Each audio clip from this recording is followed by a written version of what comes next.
Louvado seja o nome dele. Eu confesso que não foi diferente hoje pela manhã, agora à noite. Meu sentimento durante o início, desde o início desse culto e durante tudo que a gente já está ouvindo e vendo, esses testemunhos tão especiais desses jovens, eu queria que a gente celebrasse como uma boa-vinda caprichada para todos esses jovens que foram batizados aqui, no nome de Jesus. São muito bem-vindos a essa igreja, a essa família. Bendito seja o nome de Jesus. Não deu para não chorar, não deu para segurar. Eu fui lá dentro e eu estava ali emocionado e agradecendo por esse derramado Espírito Santo entre nós. Quero dizer que eu estava ali, sabe aquela expressão de agora nós ganhamos 2 cavalos, gente, e agora nós compramos mais 2. Então a gente ama cavalo, e assim, desde menino eu tive cavalo na adolescência. Martinha ama cavalo, as meninas cresceram andando a cavalo, e agora nós temos um cavalo para cada um, né? E sabe, nós temos uma égua. Olha eu e Martinha aí, que bonito, né? Eu e Martinha aí, e vai aparecer, não aparece agora, olha, ó, essa é a égua. Essa aí é a galena. Eu deixei a botina em algum lugar, sumiu a botina. Então eu estava com um tênis que não combinava com o meu, né? Mas esquece o tênis, olha para a égua. Gente, foi tanta vida urbana que eu tenho que voltar para a vida do campo, né? Mas olha só que legal isso. Essa égua é impressionante. Quando você monta nela, encilha e monta, ela fica assim, ó. Me deixa, por amor de Deus, me libera, porque eu quero correr, né? Eu quero correr. Ela é assim, olha o posicionamento dela ali. Ela já estava assim, agoniada, querendo sair. E eu acho que eu estava ali hoje dessa maneira agora, dizendo assim: Deus, me libera, deixa eu subir logo, porque meu coração está pegando fogo. Meu coração está incendiado. Isso é uma coisa extraordinária, assim, que só o Espírito Santo faz. Eu quero dar as boas-vindas a todos vocês para essa noite da visão. Hoje o nosso dia é o dia da visão, e nós queremos celebrar com você aquilo que o Senhor está revelando, falando, projetando para o futuro. Quero me apresentar. Eu sou o Tércio, sou casado com a Martinha há 26 anos, temos 2 filhas, a Laila e a Radassa. Temos o privilégio de servir essa igreja. Dia 3 de março agora completaremos 23 anos servindo ao Senhor nessa igreja. Continuo amando a Jesus, e posso dizer, cada dia que passa, eu me converti aos 6 anos, fui batizado aos 9, e depois tive um tempo onde eu me perdi, vivendo uma vida de religiosidade no mundo, na igreja, foi vivendo contra aquilo que eu já conhecia e cria. Mas aos 19 anos tive uma volta para Jesus, uma reconciliação. Dos 19 anos para cá, Deus tem me dado a graça de andar bem pertinho dele. Eu posso dizer, eu tenho me apaixonado mais e mais por Jesus, né? São 33 anos, desde os 19 anos, estou com 52, aprendendo e conhecendo a face desse Cristo, desse Jesus que me resgatou das trevas para a luz, e que tem me feito amar não só a Ele, mas tem me feito amar a minha esposa mais cada dia que passa. Nossas filhas têm nos feito amar a igreja de Jesus de uma maneira muito especial, amar esta igreja, a Igreja Batista Monte Serra, como nós amamos vocês. Então, para nós é um privilégio poder falar sobre aquilo que Deus tem posto no nosso coração para os próximos anos, não apenas para o ano de 2024, mas para os próximos 7 anos, contando o ano passado, os próximos 6 anos. Eu queria que você olhasse para aquela parede e pudéssemos começar falando sobre aquilo ali.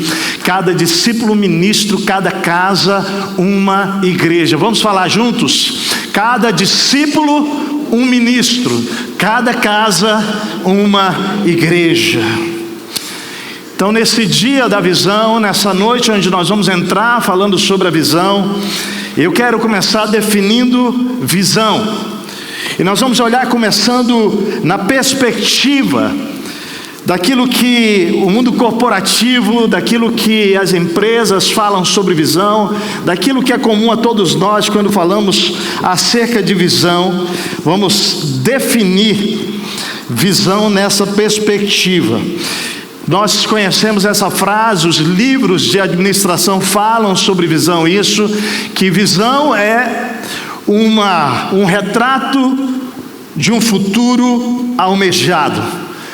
É quando a gente bate uma fotografia enquanto empresários, enquanto homens de negócios, mulheres de negócios, nós pensamos e olhamos para a sociedade, batemos uma fotografia da sociedade, das necessidades da sociedade, e nós então olhamos para aquilo que tem nas nossas mãos, para o produto que tem nas nossas mãos, para aquilo que nós produzimos para abençoar o mercado, e nós então fazemos uma projeção de uma visão de onde nós queremos chegar com aquilo, e aquele se torna um retrato do futuro desejável, almejável para nós, e para que nós possamos alcançar esse futuro, não é? Preste atenção, que nós pensamos humanamente, que nós estrategizamos isso humanamente, que nós pensamos de maneira inteligente, com a capacidade que Deus nos deu de raciocinar, de pensar, de planejar, nós então vamos alcançar isso, vamos rumar ao alcance disso, pelo esforço, pela dedicação e com muita perseverança. Mas, queridos, enquanto povo de Deus, enquanto igreja de Jesus, eu quero dizer que quando falamos de visão, numa perspectiva espiritual, nós podemos compreender visão de uma maneira um pouco diferente. Eu queria então ajudar você a entender o que é visão numa perspectiva espiritual. Você que é discípulo de Jesus, você que está parte de uma igreja de Cristo Jesus, você precisa entender que quando se trata de visão numa perspectiva da vida de um discípulo, é um pouco diferente. Então, visão para um discípulo é um retrato do futuro, recebido por revelação divina. Preste atenção, não é uma coisa que a gente sonha, planeja do futuro da nossa cabeça, não, é algo que nós recebemos por revelação. Deus abre o céu, fala ao nosso coração, Deus sopra na nossa mente, Deus revela algo do futuro para nós, e nós, para alcançarmos, querido, preste atenção, vamos precisar de dedicação, sim, vamos precisar de esforço, sim, vamos precisar de perseverança, sim, mas isso não vai ser suficiente. Nós precisamos do poder do Espírito, nós precisamos de fé para cumprir essa visão. E é interessante porque quando a gente entende isso, que recebemos uma visão da parte de Deus, Ele revelou algo acerca do futuro, Ele projetou para a sua vida, Ele projetou para a igreja dele isso.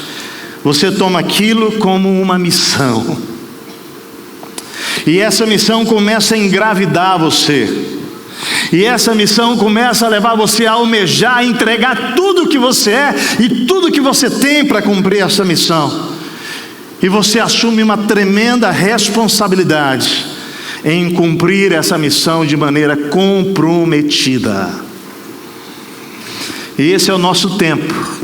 Quando nós paramos para falar sobre a visão do futuro para a Igreja Batista Monte Serra, nós precisamos dizer a você que Deus tem nos revelado um tempo de multiplicação. Fala comigo, um tempo de multiplicação. Não é o ano de multiplicação, é um tempo de multiplicação. E Deus nos deu essa revelação de maneira mais precisa no dia 13/10/2022. Quando eu saí de lá daquele lugar, eu vim para a igreja e disse: Deus falou conosco algo e soprou uma visão. Nós estamos dentro então de um tempo de multiplicação. O ano passado, querido, preste atenção, 2023 foi o primeiro ano desse tempo de multiplicação. E é muito lindo saber que Deus já começou esta obra. O que nós vimos aqui agora, esses batismos, queridos, dos jovens, um mover de Deus naquele vox, pessoas sendo chamadas a Cristo, é prova de que nós estamos dentro de um movimento de um milagre, porque multiplicação é milagre e só Jesus pode fazer, ninguém pode fazer, só Ele. Queridos, agora em março, final de março, não é isso, Marta? Eu estou indo com a Martinha para Santa Catarina. Nós vamos batizar 11 pessoas que foram convertidas aqui em Gramado, a partir de uma família que se converteu aqui, voltou para Gramado. 11 pessoas já se converteram e agora a gente tem que batizar 11 deles.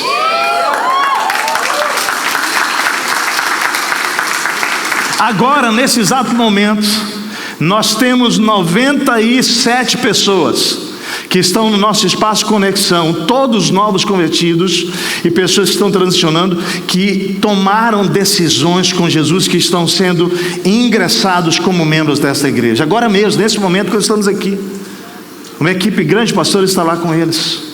Deus está fazendo uma multiplicação, e pasmem, preste atenção, em 23 anos desta igreja, esta igreja tem 88 anos, nos últimos 23 anos, eu posso falar com propriedade desse tempo, porque foi quando nós chegamos aqui. Nós éramos 48 pessoas, nós éramos 92 pessoas no papel, e 48 pessoas frequentando. Está lindo isso aqui, não posso fazer estrago nisso não. Queridos, olha só, 48 pessoas, 23 anos que nós estamos aqui, e para nós é uma alegria poder ver o milagre do que Deus vem fazendo de multiplicação, dia a dia pessoas se convertendo. O ano passado, como uma confirmação desse tempo de multiplicação, celebre isso agora, celebre o que eu vou dizer, foi o ano de 23 anos, foi o ano onde mais houve multiplicação de discípulos na nossa igreja. Isso é um milagre, isso é visível. Claramente Deus dizendo, foi eu quem dei a visão. Como multiplicação é milagre, você não pode fazer, nenhum pastor pode fazer, nenhum membro da igreja pode fazer, mas eu vou fazer, porque a visão é minha, e ainda que você fale, Técio, ainda que a igreja fale, eu farei. 2004, querido, 2004 foi o ano que a igreja mais tinha crescido, em 2004. Depois de 2004, o ano que a igreja mais cresceu foi o ano passado. Como Deus dizendo assim, eu falei, eu vou cumprir. Então, amados, nós estamos dentro desse processo. Nós fizemos uma linha do tempo para ajudar você a entender a história desta igreja nos últimos 23 anos. O primeiro período foi o ano que nós chegamos aqui, e eu louvo a Deus por cada pastor, preste atenção, cada pastor, cada homem e mulher de Deus que serviu entre nós desde 2001 e que está servindo nesse tempo presente. Porque naturalmente Deus não faz isso por meio de uma pessoa. Eu louvo a Deus pela igreja presente desde 2001 que está aqui ainda, porque Deus vem fazendo esse milagre por causa da tua vida. Eu louvo pela igreja que tem vindo e chegado e que tem colocado a mão na corda, porque Deus está fazendo algo de milagre, mas Ele vai usar pessoas para isso. Ele não vai usar 1, 2, 10, Ele vai usar muitas pessoas para isso. Então, no ano de 2001 a 2007, querido, nós chamamos esse tempo, observe, um período de 7 anos de restauração e amadurecimento na liderança pastoral, porque tudo começa na liderança. O que Deus tinha para fazer, Deus tinha que fazer primeiro em mim e na Marta, e Ele começa um processo na nossa vida. Nós precisávamos amadurecer como pessoas, nós precisávamos entender o que era o verdadeiro amor de Cristo, nós precisávamos nos doar. Nós chegamos aqui, eu e Martinha, como filhos, porque nós tínhamos vindo da PIB de Curitiba como pastores de jovens, e lá nós éramos pastores auxiliares de uma igreja, e nós éramos tratados como filhos. Quando chegamos aqui, nós chegamos como filhos, e em 2 anos Deus foi tratando a gente, dizendo, presta atenção, vocês não são filhos, vocês foram enviados para cá para serem pais. E Deus teve que nos tirar da figura de filhos e nos colocar na figura de pais espirituais. Nós tínhamos que entender que a missão de amar não era do rebanho, era nossa primeiro, para que o rebanho pudesse entender o amor. E Deus foi tratando nossa vida, e os pastores que foram chegando, porque desde o início nós falamos que queríamos trabalhar com uma equipe, e houve um acordo com a Monte Serra, que a cada número de membros nós traímos um novo pastor, e Deus foi fazendo, mas Deus foi fazendo uma obra primeira em nós. Os próximos 7 anos, que foi do ano 2008 a 2014, Deus então começa uma obra de restauração na igreja. É como se Ele dissesse assim: agora sim, pastores, vocês estão prontos para acolher o movimento que eu vou fazer. Então Ele começa a fazer algo extraordinário. É quando a gente implanta o CR, é quando a gente implanta o Minha Vida Tem Jeito, é quando a gente começa um movimento, ver Deus fazer um movimento de restauração e cumprir a palavra que Ele havia nos dado profeticamente sobre o que Ele faria aqui. No lugar do espinheiro cresceria o cipreste, no lugar de roseiras bravas cresceria a muta. Isso seria para a glória do nome dele, como um sinal eterno que nunca mais se apagaria. Deus então faz isso em 7 anos, 2008 a 2014.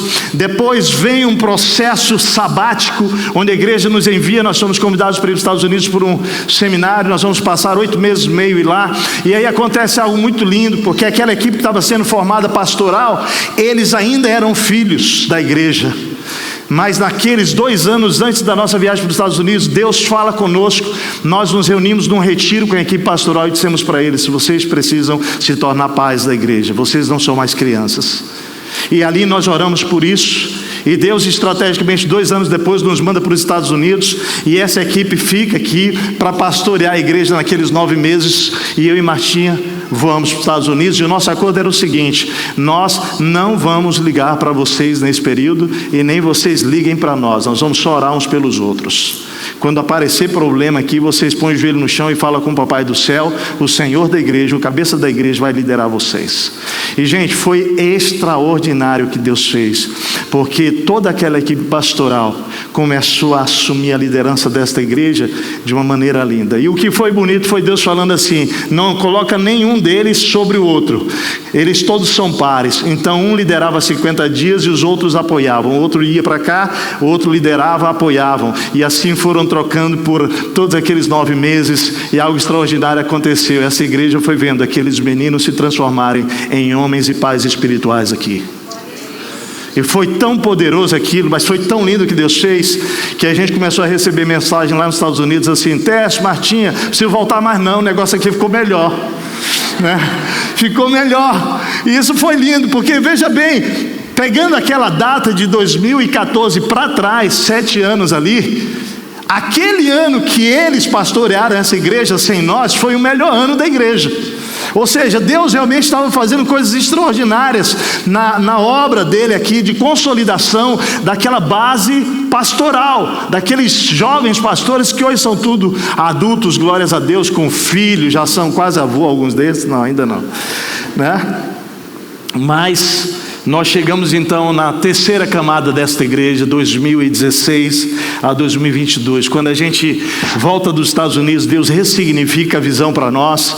Então nós voltamos com uma clareza de que restauração sem o Gênesis, sem papel do homem, sem papel da mulher, sem redefinição dos papéis, não será completa, porque a restauração de uma sociedade passa por uma família restaurada, e a família restaurada é o processo que estabelece uma igreja de maneira saudável. Então a gente volta e começa um processo importante, vai estabelecendo os ministérios, né, com uma base, uma família saudável, e Deus vai fazendo isso por 7 anos, 2016 a 2022, e no final de 2022, Deus coloca no nosso coração clareza, em outubro de 2022, desta visão dos próximos 7 anos, que é essa visão do tempo de multiplicação. E veja bem, durante todos esses anos Deus tem multiplicado o reino dele, pessoas têm se convertido. Por que um tempo de multiplicação, se a igreja de Jesus no mundo inteiro continuou se multiplicando?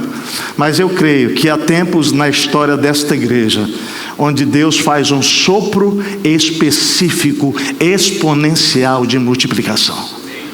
E o que Deus tem falado conosco é que Ele tem feito multiplicação, mas que nós viveremos um tempo, os próximos 7 anos, contando com o ano passado, como nunca vivemos de multiplicação de discípulos nessa igreja.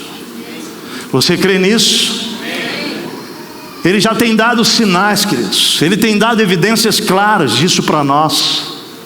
Nós cremos que é um tempo de multiplicação exponencial de discípulos, que é um tempo de multiplicação exponencial de liderança. E entenda, uma liderança servil, não uma liderança que ostenta poder, não uma liderança que entende que o papel de servir é o mesmo que Jesus, que tomou, esvaziou-se de si mesmo, deixou a glória dele como Deus, veio entre nós como homem e como servo. E vai nos ensinar que a virtude de um líder é lavar os pés, é servir. Então nós estamos orando por uma multiplicação de discípulos, multiplicação de liderança, e nós estamos orando, querido, por uma multiplicação de casas. Por isso cada discípulo um ministro, cada casa uma igreja. É esse movimento de Deus de casa em casa, cada um de nós chamando, atraindo pessoas a Cristo. Nós vamos continuar naturalmente chamando pessoas para cá, mas eu queria dizer para você, amado, que nada vai ser mais poderoso do que você começar a repartir com o seu colega de faculdade, com o seu colega de trabalho, com o seu colega profissional, com o seu sócio, e você dizer: vem para a minha casa, vem para a mesa da minha casa. E queridos, como isso vai ser poderoso. Nós queremos desafiar você a entender que nos próximos anos nós esperamos que cada discípulo desta igreja abra a sua casa para amar e fazer discípulos. É claro, alguns de vocês vão abrir a sala do escritório lá. Alguns de vocês vão sentar lá num canto da faculdade e fazer discípulo lá no intervalo. Deus vai fazer, porque quando a gente está falando aqui de abrir a casa, são ambientes onde Deus vai nos mover nessa cidade para que a gente possa fazer discípulo. Mas também, querido, de maneira bem objetiva, que a sua casa, a sua mesa seja um ambiente onde você vai poder viver isso para a glória de Deus. Mas mais do que isso, queridos, nós queremos que estamos num tempo de multiplicação de igrejas. Até aqui Deus tem multiplicado muitos discípulos numa base única, mas nós estamos entendendo que Deus está nos espalhando. Deus está nos espalhando, e essa multiplicação de igreja vai acontecer por meio de campos que serão abertos, que serão membros desta igreja, que já vivem essa igreja, como pastor desta igreja, que estarão alcançando outras pessoas. Mas outra maneira de nós abrirmos igreja será plantação de igreja, projetos que Deus vai nos dar para que a gente envie alguém para lá, algum missionário, e lá plantarmos igreja e começar do zero um projeto. Então Deus tem um novo tempo, 7 anos, essa é a revelação de Deus para nós, de um tempo exponencial de multiplicação. Fala comigo, um tempo exponencial de multiplicação. Quando perguntarem para você qual é a visão de Deus para os próximos 7 anos da Monte Serra, você vai dizer o quê? Aí vão te perguntar assim: multiplicação de quê? Aí você vai falar o quê? De discípulos, de que mais? De liderança serva, de que mais? De pastores, de que mais? De casas, de que mais? De ministérios, de que mais? De igreja. Todo mundo está sabendo agora? Fala para o teu irmão: agora você entendeu a visão de Deus nos próximos anos. Agora fala para o teu irmão da seguinte maneira: há algo, preste atenção, você vai dizer isso para ele. Há algo. Não, calma, deixa eu falar para ele.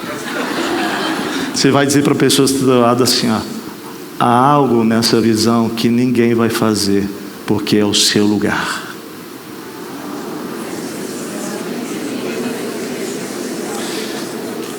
É o seu lugar.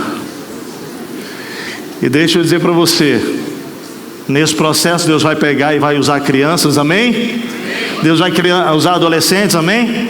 Deus vai usar jovens, Deus vai usar adultos, e Deus vai usar os velhinhos. E presta atenção, sem exceção, o mais maduro, experiente dos nossos velhinhos, eu acho que hoje aqui, que está presente, é o Oswaldo. Levanta aí, Oswaldo, por favor. Vai fazer 92 anos. Dá uma virada aí. Dá uma virada, Oswaldo. Olha lá, Oswaldo. Tem alguém com mais de 92 aqui, ou com 92? Levanta a mão. É o Oswaldo mesmo. Quantos anos o senhor está? 92. Por favor, levante-se também, por gentileza. Levante-se. Muito prazer, muito bem-vindo aqui. Olhe para essa igreja, para todo mundo poder aplaudir o senhor. Muito bem-vindo aqui. Deus não vai deixar ninguém de fora desse movimento. O Senhor, Deus, quer usar até o último dia da sua vida nessa terra para amar pessoas, para fazer discípulos. Eu confesso que eu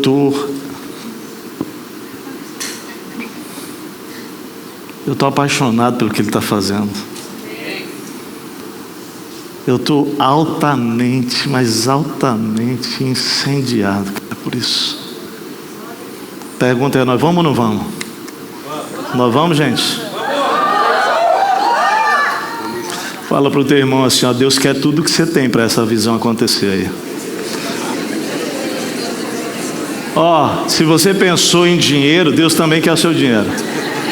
Se você pensou em dinheiro e já começou a botar as mãos no bolso assim, não, o dinheiro não. Deixa eu falar, Deus quer muito mais do que o seu dinheiro. Seu dinheiro não vale nada, quer saber? Deixa eu te falar, Deus não precisa do teu e do meu dinheiro. Quem precisa é você pegar o seu dinheiro e investir no reino, porque Ele não precisa do nosso dinheiro. Ele é o dono do ouro, da prata, de tudo. O privilégio de entregar para Ele tudo que sou e tenho é meu. É meu. Mas o que Ele quer mesmo é o teu coração. É o nosso coração.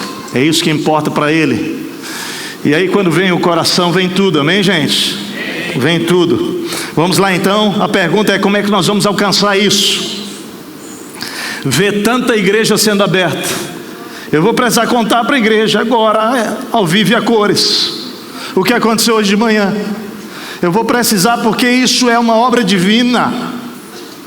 Quando terminou o culto, uma família me procurou aqui hoje de manhã e falou: pastor, Deus confirmou no nosso coração algo agora. Eu falei: Deus, o que foi?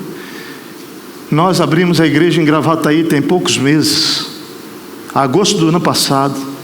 A igreja de Gravataí estava toda aqui hoje de manhã. Tem gente de Gravataí hoje aí? Olha aí, levanta o pessoal de Gravataí, por favor, levanta aí. Glória a Deus, a nossa igreja querida lá em Gravataí. Quem está perto, dá um abraço aí neles aí, ó. Quem está perto, glória a Deus. Benção. Vou botar a igreja para orar logo agora. Aqui, ao vivo e a cores, o que Deus fez hoje de manhã. Nós vamos orar por isso, orar. Porque a família me procurou aqui hoje de manhã. A minha Martinha chamou a gente, altamente incendiados pelo Espírito Santo de Deus, dizendo: pastor, essa visão testificou com o que Deus falou no nosso coração. Porque eles estão fazendo um projeto social, são membros dessa igreja há muitos anos, e eles estavam procurando um lugar em Gravataí para comprar um terreno. E essa semana eles souberam que um membro da igreja, que é corretor, está procurando terrenos lá, porque a gente está na escola lá na faculdade. Então essa família hoje nos procurou e disse: pastor, o senhor hoje mandou a gente comprar um terreno em Gravataí, construir o prédio e lá entregar esse prédio para a igreja, para a nossa igreja em Gravataí. Hoje de manhã. E hoje à tarde conversamos, me mandaram o documento do terreno, um terreno de 7 mil metros quadrados, lá no lugar bem posicionado em Gravataí. E eles dizendo: pastor, nós vamos fazer o projeto social no prédio durante a semana, mas o projeto social é da igreja, e nós sabemos que aquela igreja tem uma vocação social, e meu amado, nós vamos ver maravilhas, isso é uma obra divina. Aí eu só chorava com a Martinha, Deus consolidando isso. Aí o senhor olha para a caixa da igreja e pergunta: tem dinheiro? Não tem não, mas Deus está mandando, e Ele manda os recursos. Ele é o Senhor do ouro e da prata. Você está entendendo o que Deus está falando? Então como é que nós vamos ver isso? Eu quero te convidar a abrir o texto em Isaías 32, camarada. Vem comigo, Isaías 32.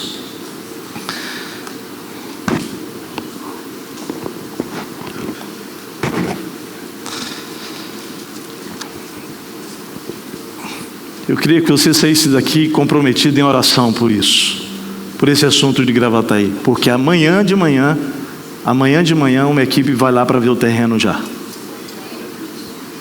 Segunda-feira que vem, eu e Martinha iremos. Amanhã eu embarco 4 da manhã para uma parceria lá nos Estados Unidos, com uma universidade cristã americana.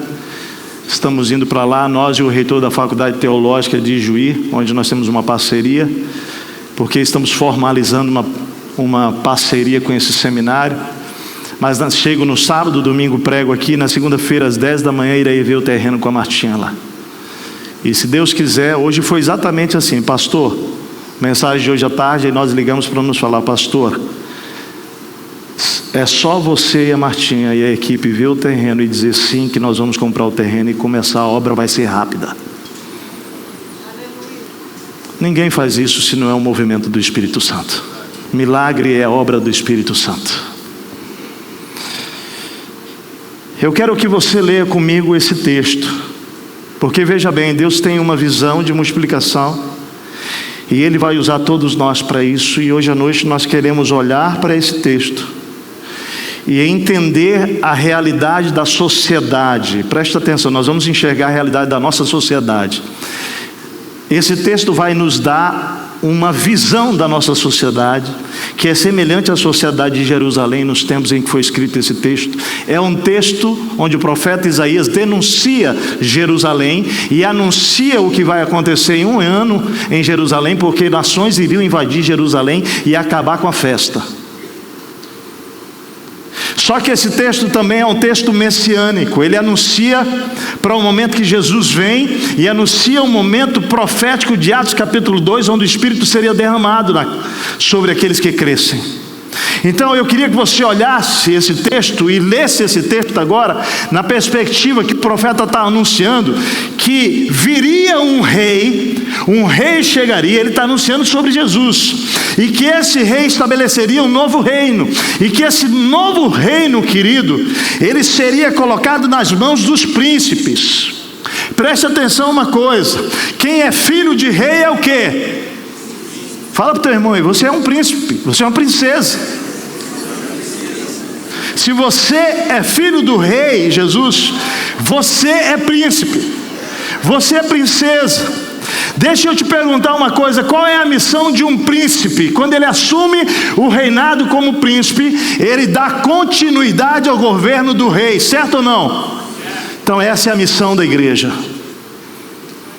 essa é a sua missão, essa é a minha visão, de que nós fomos chamados para estabelecer e dar continuidade ao reino do nosso Rei Jesus Cristo. Então vamos olhar para o texto agora e vamos ler essa passagem poderosa. Diz assim: vejam, o profeta anunciando: um rei reinará com retidão, e os príncipes governarão com justiça. Fala para o teu irmão: o príncipe é você, a princesa é você, somos nós. Nós vamos governar com retidão, com justiça. E ele diz: neste novo reino, preste atenção, neste novo reino, que é o reino de Deus, o reino dos céus, mas na terra, cada homem será como esconderijo contra o vento, e um abrigo contra a tempestade, como correntes de água numa terra seca, e como a sombra de uma grande rocha no deserto. Aí ele diz assim: então os olhos dos que veem não mais estarão fechados, e os ouvidos dos que ouvem escutarão. A mente do precipitado saberá julgar, e a língua gaguejante falará com facilidade e clareza. Vai olhando o texto e entendendo que ele está dizendo o seguinte: a condição desse reino e desse governo agora é tudo o oposto do que o reino dos céus vai estabelecer. Ou seja, o que ele está dizendo, querido, é que o reino que está governando ali, que está estabelecido sobre Jerusalém, querido, os olhos estão fechados, as bocas estão tapadas, os ouvidos não conseguem ouvir, a mente do precipitado saberá julgar no novo reino, mas nesse reino não sabe. E ele vai falando: o tolo já não será chamado nobre, o homem sem caráter não será tido em autoestima, pois o insensato fala com insensatez e só pensa no mal. Ele pratica maldade e espalha mentiras sobre o Senhor. Deixa o faminto sem nada e priva de água o sedento. E ele diz: as artimanhas do homem sem caráter são perversos. Ele inventa planos maldosos para destruir com mentiras o pobre, mesmo quando a súplica deste pobre é justa. Mas o homem nobre faz planos nobres, e graças aos seus feitos nobres permanece firme. Aí ele fala sobre as mulheres também. E ele vai dizer: vocês mulheres, ele está olhando para a sociedade de Jerusalém, e ele vai dizer: tão sossegadas, levantem-se e escutem-me. Vocês filhas que se sentem seguras, ouçam o que lhes vou dizer. Daqui a pouco mais de um ano, vocês que se sentem seguras, aqui está a palavra profética sobre o que aconteceria em um ano, não é? Nações viriam e destruiria Jerusalém. E ele diz: tremam vocês mulheres, Vocês que se sentem seguras, fiquem apavoradas. A colheita de uvas falhará e a colheita de frutas não virá. Tremam vocês, mulheres tranquilas. Estremeçam vocês que se sentem seguras. Arranquem as suas vestes e vistam roupas de lamento. Batam no peito e chorem pelos campos agradáveis, pelas videiras frutíferas e pela terra do meu povo, terra infestada de espinhos e roseiras bravas. Olha só que coisa curiosa. O cenário daquele momento, daquela nação, era de campos agradáveis, terras frutíferas. Contudo, o que só Deus via é que aquela terra estava infestada de espinhos. O que parecia lindo por fora, Deus olhava para o caráter daquela sociedade e dizia: está complicado, está complicado. E então ele vai dizer o seguinte, que essa terra, ele diz assim: e pela terra do meu povo, terra infestada de espinhos e roseiras bravas, sim, planteiem mulheres, planteiem por todas as casas cheias de júbilo e por esta cidade exultante. Aqui tem um paradoxo. Como é que a gente está jubilando e ele fala para a gente plantear de um júbilo? É porque esse júbilo ele é falso, e ele está dizendo: vocês estão vivendo uma ilusão, sociedade. E ele começa a trazer profeticamente essa palavra, dizendo: a fortaleza será abandonada. A cidade que está em barulho, em falso júbilo, ela vai ficar deserta, e a cidadela e a torre das sentinelas se tornarão covis, uma delícia para os jumentos e uma pastagem para os rebanhos. Até que, fala comigo, até que. Então presta atenção. Ele está dizendo que essa condição vai permanecer até que, e agora a gente tem uma profecia. E essa profecia aponta para Atos capítulo 2. Ele vai dizer: até que sobre nós o Espírito, fala comigo, sobre nós o Espírito seja derramado do alto.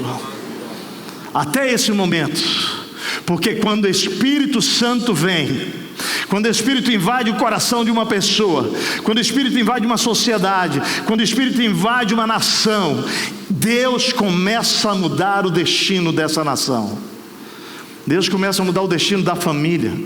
Deus começa a mudar o destino da pessoa. E ele começa a dizer isso, ele começa a profetizar: o deserto se transformará em campo fértil, o campo fértil parecerá uma floresta. E ele vai dizendo: a justiça habitará no deserto, a retidão viverá no campo fértil. O fruto da justiça será paz, o resultado da justiça será tranquilidade e confiança para sempre. Não é por um tempo, para sempre. O meu povo viverá em locais tranquilos, pacíficos, em casas seguras, em lugares de descanso, mesmo que a saraiva arrasa a floresta e a cidade seja nivelada ao pó. Como vocês serão felizes semeando perto das águas e deixando soltos os bois e os jumentos. Que palavra profética. Agora preste atenção. Eu queria convidar você para explorar o contexto desse texto, explorar comigo a condição da sociedade em que este reino estabelecido, que não é o reino de Deus, vai colocando as pessoas. Em primeiro lugar, versículo 3. O versículo 3 diz que os olhos deles estavam fechados. O texto vai dizer que os ouvidos deles, presta atenção, dos que ouvem, escutarão. Ou seja, eles ouviam, mas eles não eram capazes de escutar a voz de Deus. Eles estavam surdos, eles estavam cegos. O texto vai dizer que a mente do precipitado saberá julgar. Ou seja, a condição daquela sociedade era de uma sociedade que não era capaz de discernir entre o bem e o mal. E essa é a condição do homem sem Jesus. A mente dele precipitada faz com que, querido, ele chame o mal de bem e o bem de mal. E essa é a realidade de uma sociedade sem Jesus. É uma sociedade confusa, e a gente vai vendo tanta gente fazendo coisas pensando que estão fazendo certo, mas aquilo vai trazendo dano, e lá na frente eles estão detonados e destruídos. Então a condição da sociedade de Jerusalém era essa: língua gaguejante, pesada, sem clareza no falar. O tolo, preste atenção no versículo 5, parte A: o tolo já não será chamado nobre, o homem sem caráter não será tido em autoestima. O que está acontecendo na sociedade de Jerusalém, querido, é que havia uma certa apreciação pela tolice. né, os seres daquela cidade, homens, mulheres, se reuniam e eles apreciavam a tolice que saía dos lábios das pessoas. É interessante, porque não me parece muito diferente do que a gente encontra na sociedade hoje. São pessoas planejando, são homens maus planejando sair para uma balada, homens casados para atrair a esposa, né? São pessoas articulando o suborno para derrubar uma situação, para ganhar com oportunismo, lucros desonestos. E a gente vai vendo, interessantemente, pessoas batendo nas costas daquele que está elaborando esse plano mau e dizendo: cara, um dia eu chego a ser como você. Um dia eu vou ser como você. Perspicaz, astuto. Nós vivemos no tempo onde o tolo é apreciado, onde o tolo é valorizado, onde o homem sem caráter, o texto diz, ele tem autoestima, ele é autoestimado pela sociedade. É aquele cara que trai a esposa e os colegas dizem: cara, como é que você faz isso? Eu também quero fazer, você é o cara. Então você precisa entender o que está acontecendo nessa sociedade. Uma insensatez. Homens que planejam mal, espalham mentiras contra o Senhor. Homens que fazem ou que têm descaso e crueldade com o desfavorecido. Esse é o contexto. Falando especificamente dos homens, essa é a realidade dos machos, dos homens daquela sociedade. Mas aí Deus vem e pelo profeta denuncia a condição das mulheres. E quando ele vai falar das mulheres, ele usa dois termos muito importantes aqui. Ele vai falar sobre as mulheres, mulheres sossegadas. E a palavra sossegada aqui, a melhor definição para elas do hebraico aqui é mulheres despreocupadas. Ele vai dizer o seguinte: vocês mulheres tão despreocupadas, tão sossegadas, levantem e escutem-me. E é interessante porque Deus então para as mulheres vai chamar a atenção de dois movimentos para a mulher. O primeiro deles é o seguinte: vocês precisam ser receptivas, vocês precisam me escutar. A propósito, essa é uma das grandes batalhas das mulheres, né? Ser receptiva quando alguém chega, ou um homem chega, ou alguém chega. E às vezes é uma dificuldade de ouvir a voz de Deus. E Deus vai falar: mulheres, ei mulheres sossegadas, me escutem. Mas Ele vai falar mais do que isso: levantem-se. Essas duas vozes dão dois comandos aqui. Um comando é de receptividade, o outro comando é de ação para as mulheres sossegadas. Mas aí perceba que Deus vai se dirigir às mulheres seguras. Ele vai falar: vocês filhas que se sentem seguras, ouçam o que vou lhes dizer, daqui a um pouco mais de 1 ano, vocês que se sentem seguras ficarão apavoradas, porque a colheita das uvas falhará e a colheita das frutas não virá. E aqui as mulheres seguras, elas demonstravam outra coisa. Enquanto as sossegadas demonstravam passividade, acomodação, isenção de responsabilidade, as mulheres seguras aqui demonstravam uma independência de Deus e uma autossuficiência. Deus vai chamar a atenção das duas. E lá no versículo 11 ele vai dizer: tremam vocês mulheres, mudem as vestes de vocês de festas, as festas que vocês estão fazendo nas casas de vocês, troquem essas vestes por vestes de lamento, por roupas de lamento. E ele vai dizer: mulheres, batam no peito e chorem pelos campos agradáveis, comecem a andar no meio do campo de vocês, chorando e desesperadamente dizendo: Deus tenha misericórdia de nós. Essa é a voz de Deus para aquelas mulheres de Jerusalém. E ele vai dizer: a terra está infestada de espinhos e roseiras bravas, e vocês estão fazendo festa. E é interessante quando ele chega nesse ponto dessa repreensão e desse chamado às mulheres, que o Senhor vai falar algo muito profundo. Ele vai dizer o seguinte: que as casas estão cheias de júbilo, e por essa cidade exultante elas precisavam prantear. O que estava acontecendo em Jerusalém aqui, querido, era que o país inteiro havia se entregado ao hedonismo, e as casas estavam cheias de falso júbilo. As casas, preste atenção, haviam se transformado centros de prazeres, de bebida. Eles estavam festejando, bebendo, orgias acontecendo nas casas. E Deus está dizendo: isso tudo é uma falsidade de alegria. E isso tudo é uma ilusão. Agora preste atenção. Ao lermos o cenário, a gente precisa fazer uma profunda reflexão.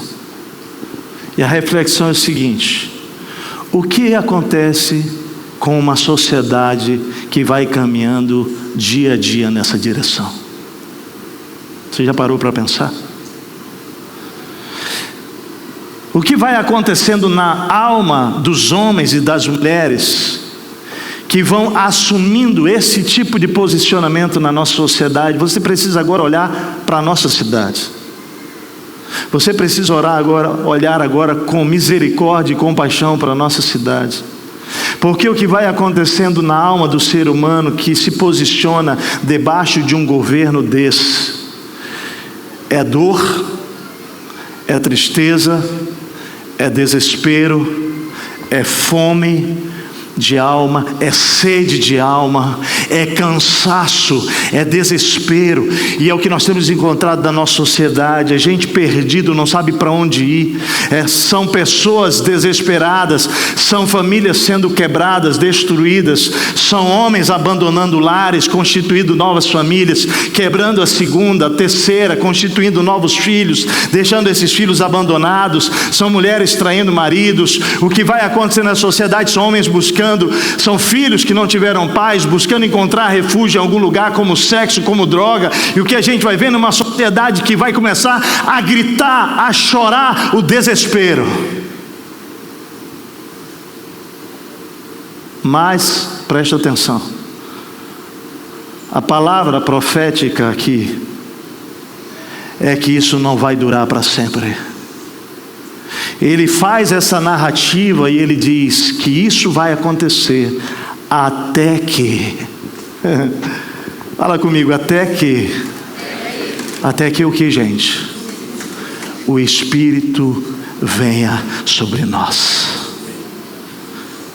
Até que o Espírito seja derramado sobre nós. E aí ele começa a descrever o que vai acontecer quando o Espírito Santo for derramado sobre nós. Ele vai dizer que um reino, volta para o capítulo 1, para o versículo 1, o que diz lá? Vejam, um rei governará com retidão, e os príncipes governarão com o quê? Justiça. O que ele está dizendo é o seguinte: que quando o Espírito fosse derramado sobre o coração do ser humano, haveria esperança para essa cidade, haveria esperança para essa nação. Haveria um novo reino sendo estabelecido, haveria uma nova condição de se viver, haveria uma nova forma de se relacionar. E ele começa então a dizer que ele vai fazer isso através de Jesus e do Espírito que seria derramado sobre todo aquele que cresce. E você, eu, todos nós que cremos, recebemos esse Espírito, amém?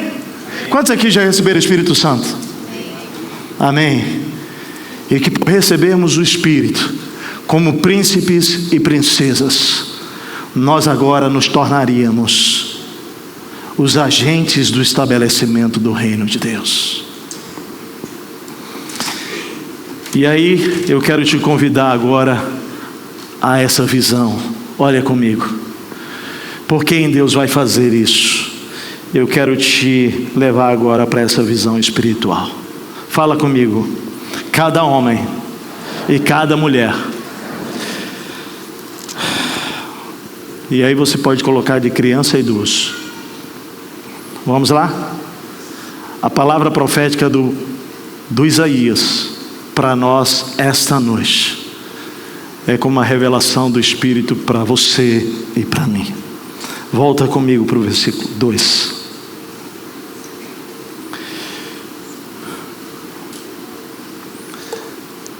Cada homem, cada mulher,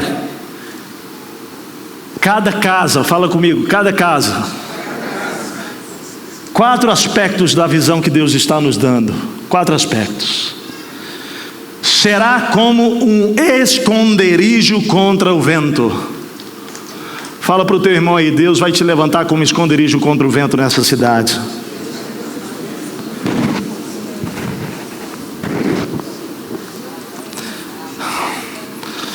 Quando eu e Martinha viajamos para celebrar os 25 anos de casados, no início do ano passado, eu levei a Martinha, contei isso para a igreja uma vez, eu levei a Martinha para uma ilha deserta.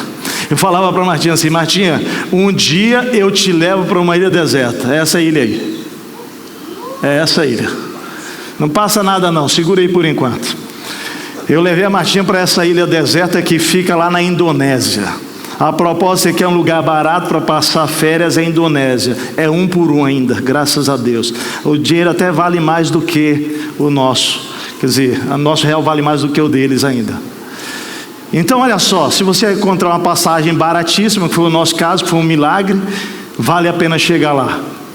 E nós fomos, e quando nós estávamos nessa ilha aí, linda, maravilhosa, era uma tenda, eu acho que tem foto da tenda aí, mostra aí, gente, vai mostrando algumas fotos desse lugar. Olha que lindo.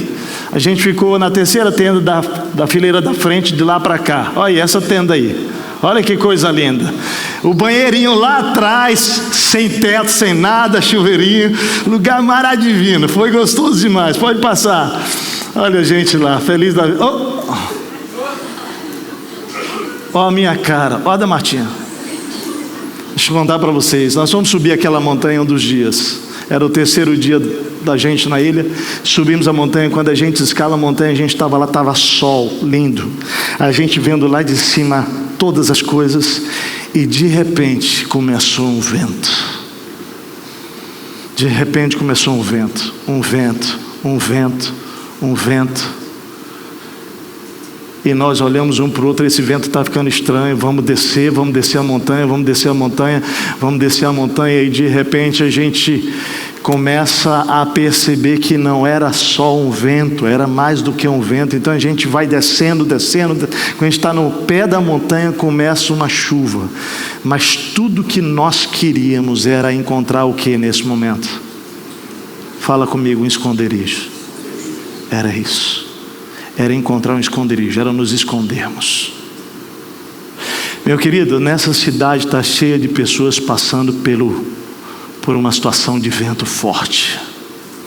Está gente que está com o clima daquele jeito ali na sua casa, com o filho, com a filha, no casamento, nos negócios, a coisa está fechando, e deixa eu te dizer uma coisa, Deus está dizendo que Ele vai levantar um povo nesse reino, que vai se transformar num esconderijo para as pessoas que estão passando por um vento e não sabem para onde correr.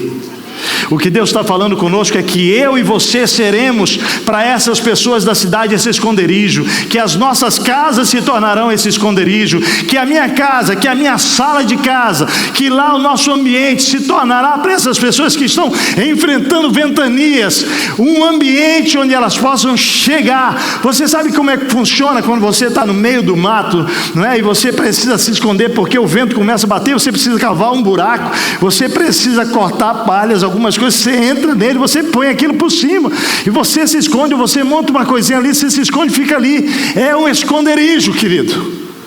É o lugar que vai fazer com que durante o vento ele possa ficar ali e encontrar de alguma maneira segurança.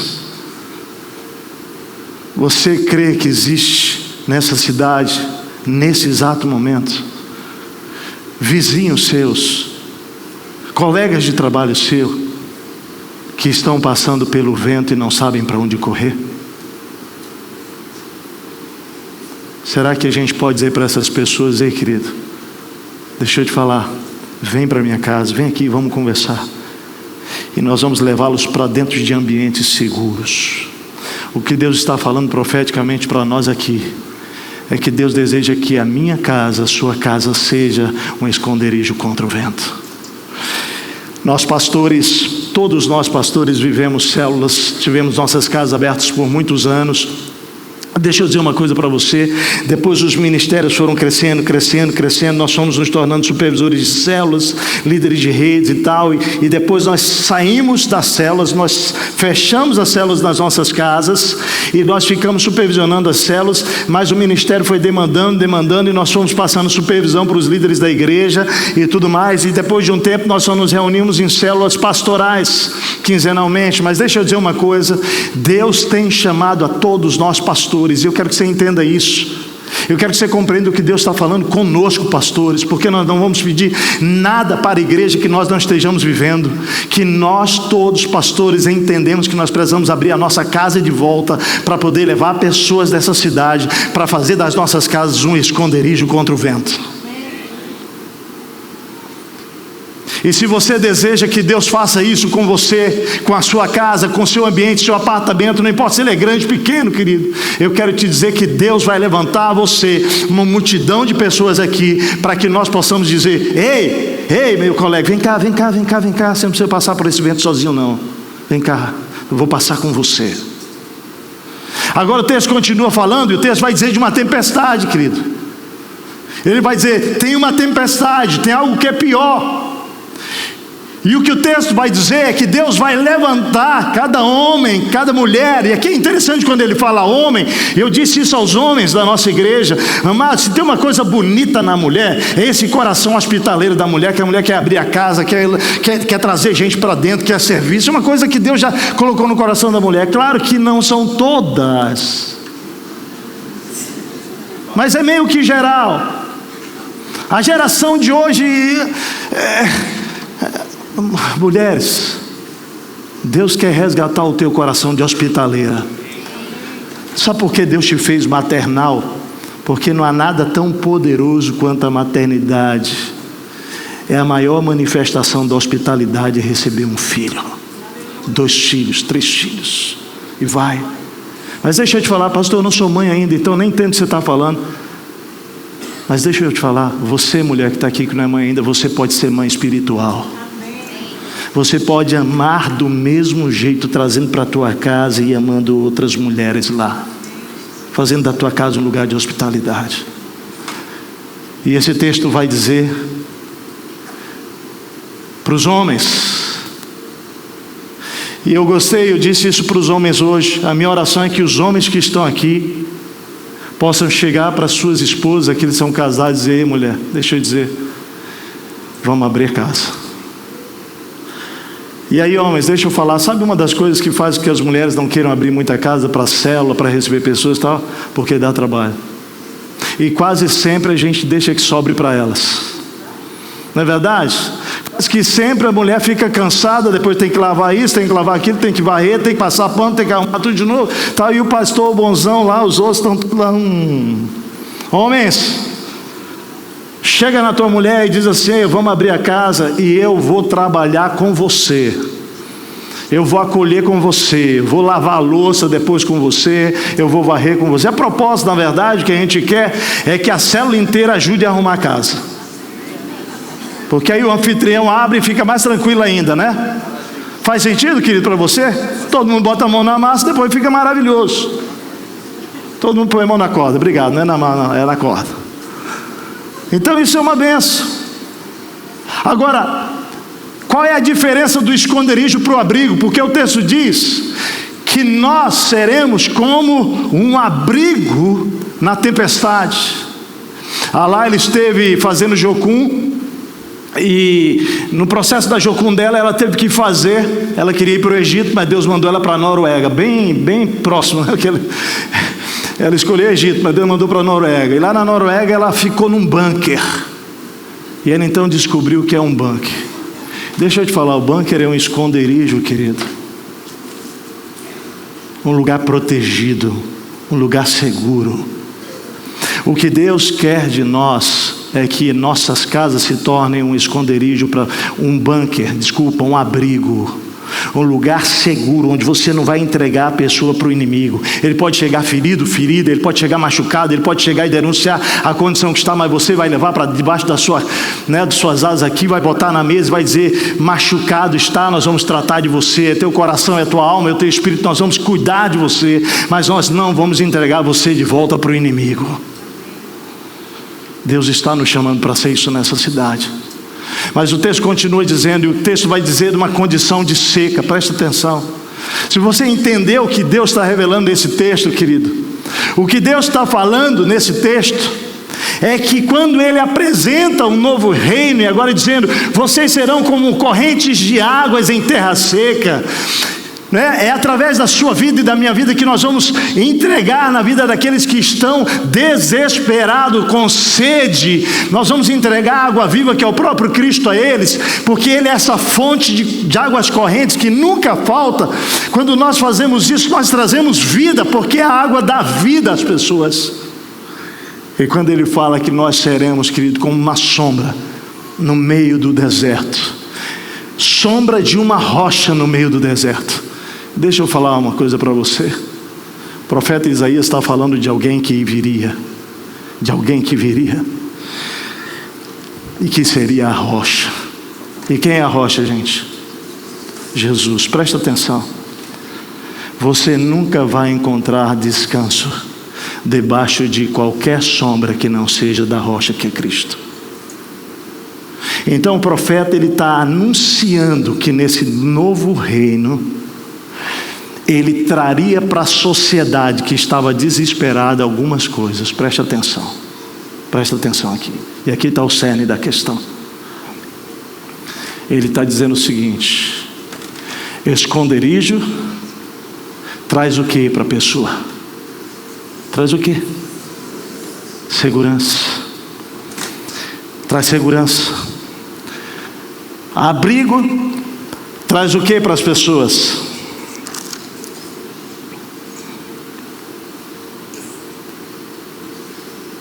Proteção? Faz sentido? Vamos falar comigo. Esconderijo, segurança. Abrigo, proteção. Deus está olhando para aquela sociedade e está dizendo o seguinte: logo, logo eles vão entrar em desespero, mas eu vou inaugurar um reino onde homens e mulheres trarão para essa cidade, trarão para esse contexto proteção, segurança. E o que correntes de água geram na vida de alguém? Fala, restauração, alívio. E sabe o que uma sombra provoca? Oferece para as pessoas? Descanso.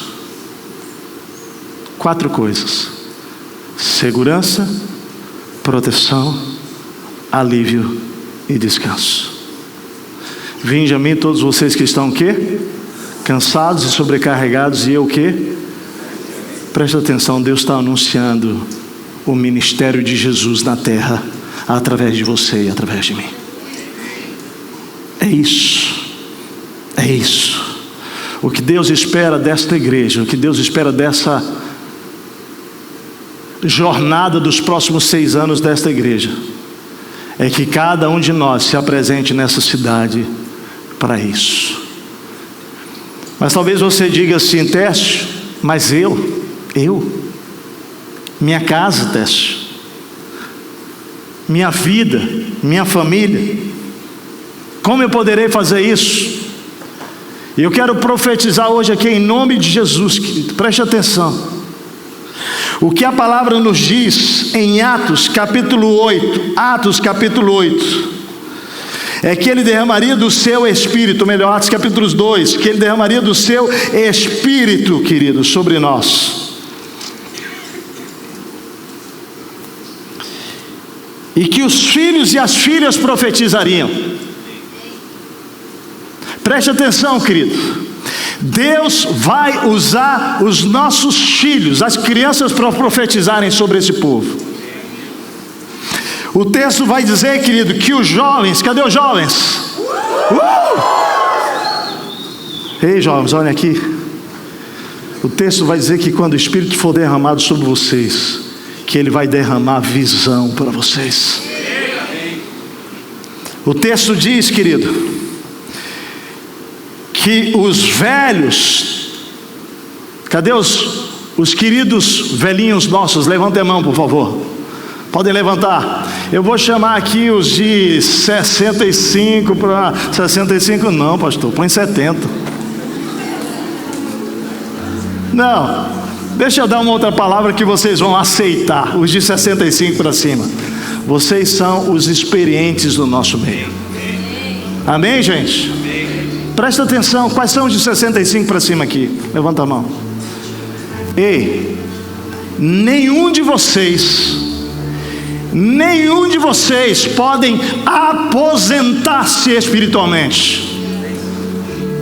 Vocês podem aposentar-se profissionalmente, mas espiritualmente, deixa eu dizer para vocês, a visão de sermos um esconderijo, um abrigo, correntes de águas e sermos uma sombra debaixo de uma rocha, deixa eu falar, é uma visão até o último dia da nossa vida. E o que Deus vai fazer, presta atenção, igreja, é unir todas as gerações para que a gente cumpra esse propósito nessa cidade, de Porto Alegre aos confins da terra. A minha casa, a mesa da minha casa, a nossa família, se tornando esse esconderijo, esse abrigo, esse lugar onde águas vão correr e vão trazer vida para pessoas. Esse lugar que será como sombra, onde as pessoas encontrarão descanso. Deixa eu falar, Deus não vai deixar ninguém aqui de fora. Mas talvez você olhe para você e você diga, até acho, mas eu. E deixa eu te falar uma coisa, eu estava no seminário com 22 anos. Deus tinha mudado toda a minha história, sacudiu a minha vida toda, desestabilizou tudo.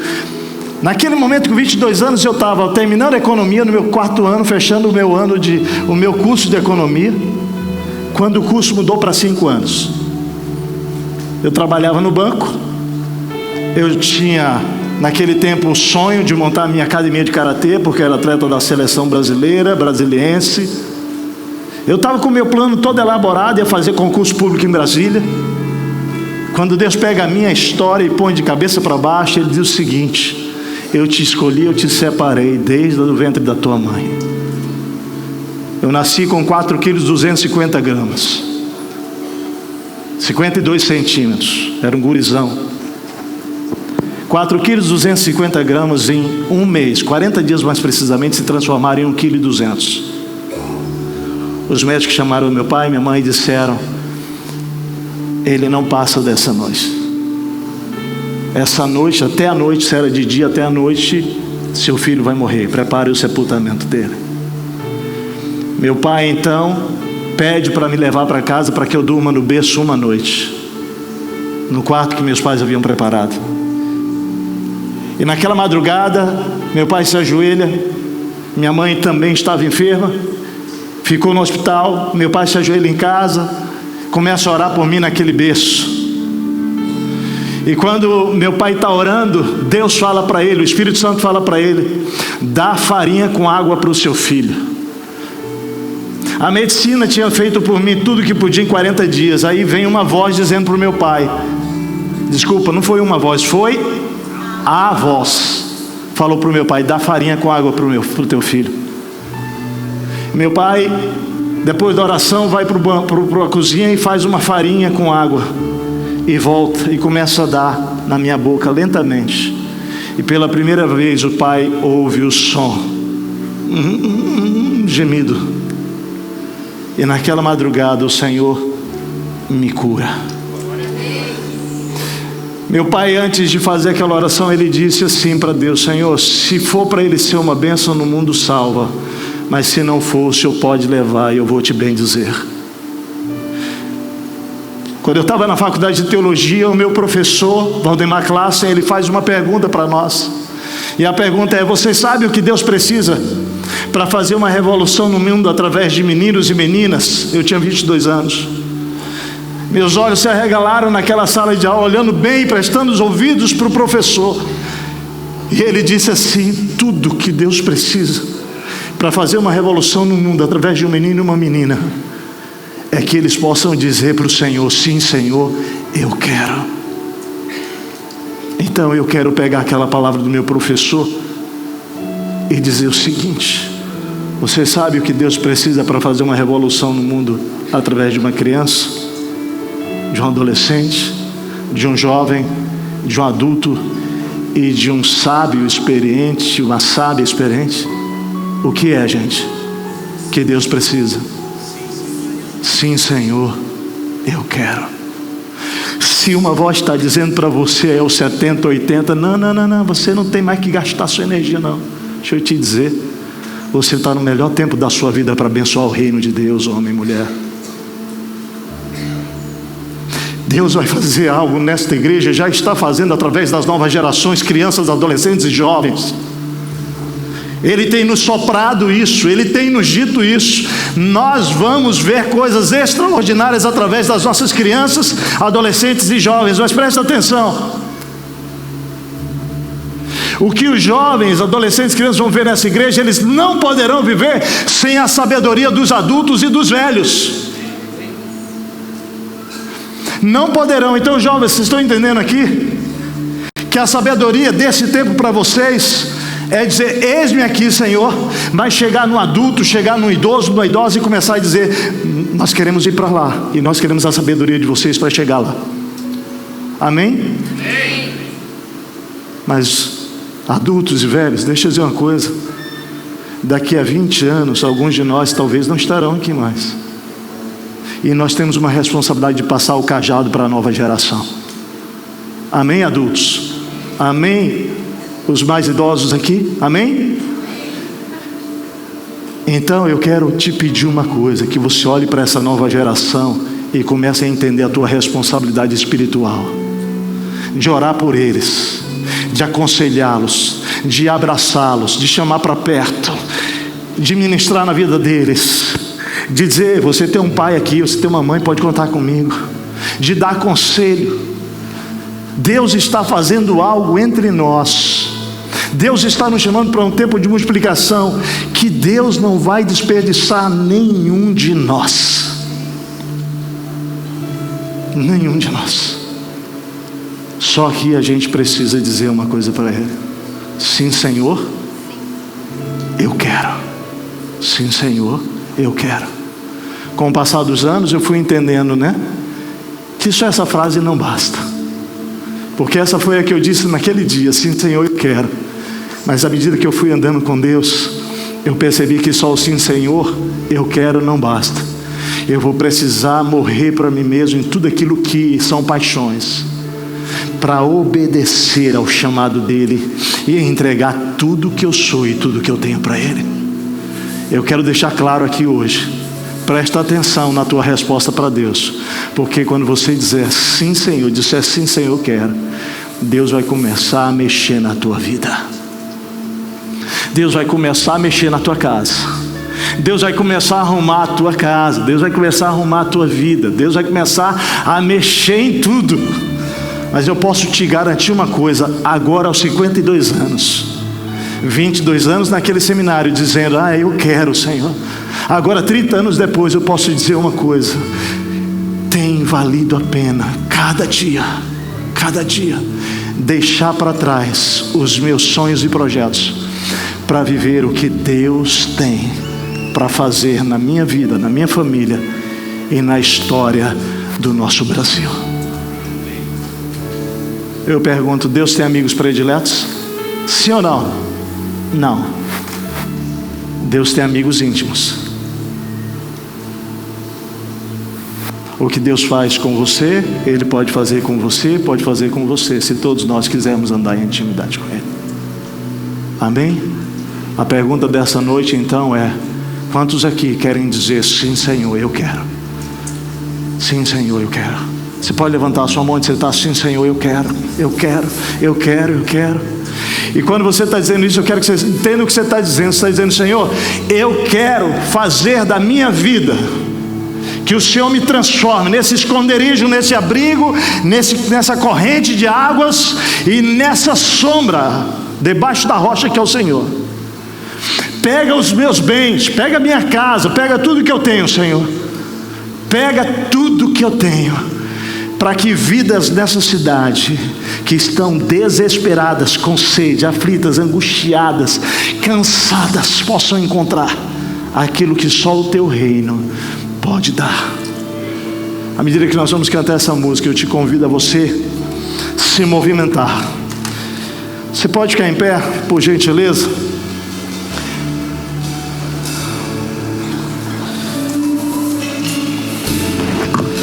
À medida que essa música vai sendo declarada, eu convido você a entender que o resultado disso, preste atenção, é que o deserto se transformará em campo fértil. Os olhos ficarão abertos para ver o agir de Deus, os ouvidos escutarão de fato, a mente conseguirá julgar, a língua gaguejante falará com clareza. O homem e a mulher de caráter serão tidos por autoestima, não mais o tolo. Os planos dos homens e mulheres serão nobres, e suas realizações durarão para sempre. À medida que essa canção nos conduz, sai do teu lugar e apresente-se ao Senhor, dizendo: Senhor, faz de mim isso para essa sociedade, em nome de Jesus. Mova-se.